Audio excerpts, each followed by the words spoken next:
Hello everyone. So today in this video I'm going to quickly show you how do you find Facebook page admin details. So open your Facebook app. So once you've opened your Facebook app, what you have to do is go to your profile, all right, and then open the page that you want to see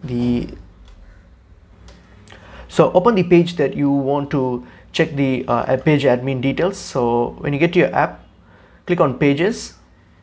So here just choose the page that you want to the admin details for. So for example, let me open up any page that I'm going to check. For example, this one here. All right, so what you have to do is tap on the about page. So once you tap on the about page, you will see the details, the page admin's details here.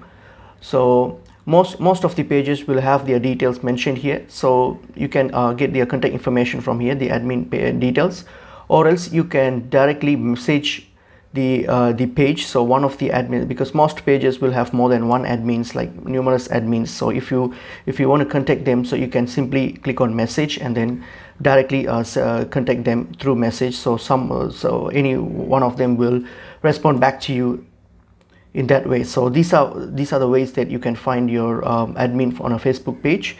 So hope this video is helpful to you guys. I'll see you guys in another video soon. Thank you.